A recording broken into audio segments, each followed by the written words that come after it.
来到维也纳，除了饱赏音乐之外，有一个不能不去的地方，那就是多瑙河。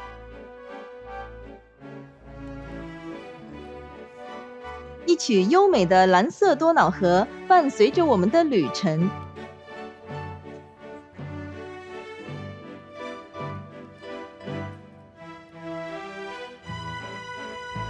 我们一大早就出发，迫不及待地去看这条欧洲第二大河流。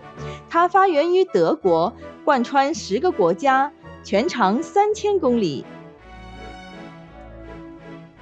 我们先从维也纳搭车，沿途经过广阔的原野，还没收割的玉米田，排列整齐的葡萄园，还有田野中的村落。我们搭车2个多小时，来到了登船的码头休比斯。休比斯是一个可爱的小镇，自古以来都是个贸易兴盛的地方。小镇后面有大片的葡萄园，这里有千桶山之称，就是说山丘上的葡萄园每年可以生产上千桶的葡萄酒。这里也是奥地利国内少有的葡萄酒产区之一。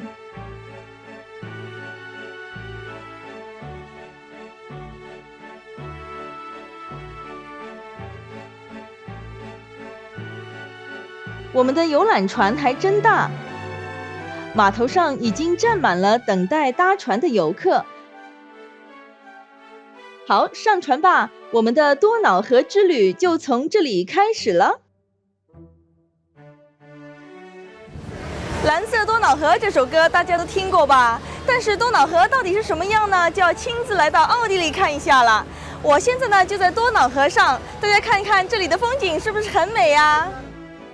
多瑙河景色最优美的地段是从梅克到克雷姆斯的瓦豪溪谷。瓦豪溪谷又有闪烁银色光芒腰带之称，两岸绿树成荫，山坡上覆盖着成片的葡萄园，沿途点缀着可爱的村落，还有传说中的古城和历史悠久的修道院。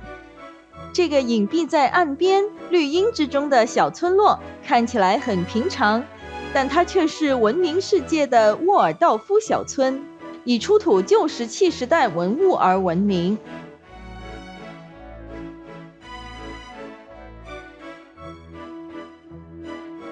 眼前的这座古堡依山傍水，气势非凡。它是熊比尔城堡，在1820年建造，已经有200多年的历史了，但城堡却保存得相当完好。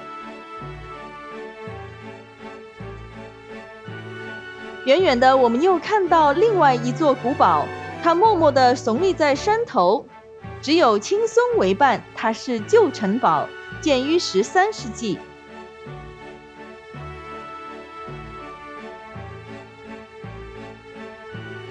大概中午时分，著名的梅克修道院出现在我们的眼前了。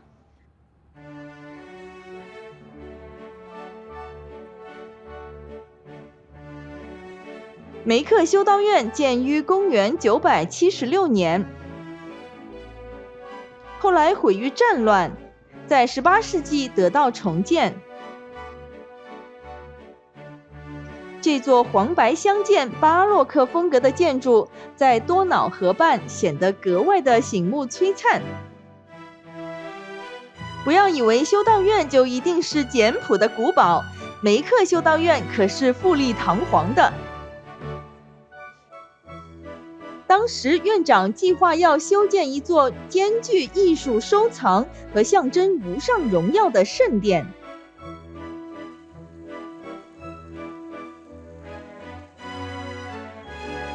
由于重建得到了当时罗马帝国哈布斯堡皇室的资助，也就是后来的奥地利国王，所以修道院内悬挂着他们的大幅画像。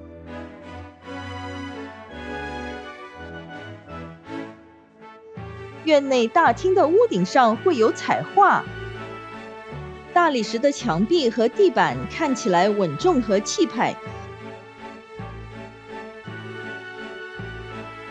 飞行的小天使将人们的视线带入了天堂。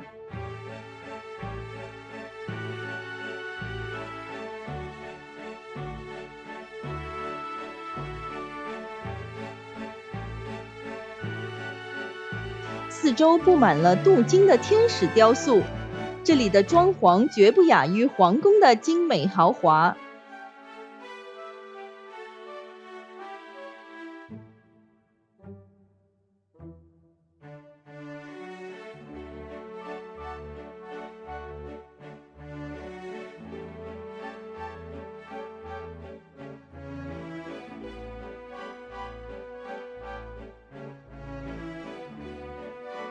大名鼎鼎的国王走廊悬挂了奥地利历代国王的画像，100多尺的走廊挂满了600多年统治者的岁月。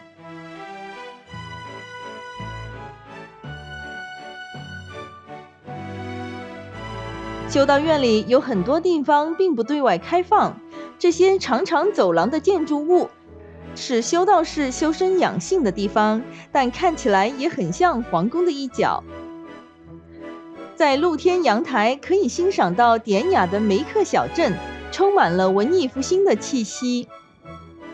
远望多瑙河，隐藏在绿荫之间。由于这里众多的美景和古迹，所以整个瓦豪西谷加上梅克修道院都是世界文化遗产之一。参观完梅克修道院，我们又回到船上，让我们一起欣赏一下蓝色多瑙河吧。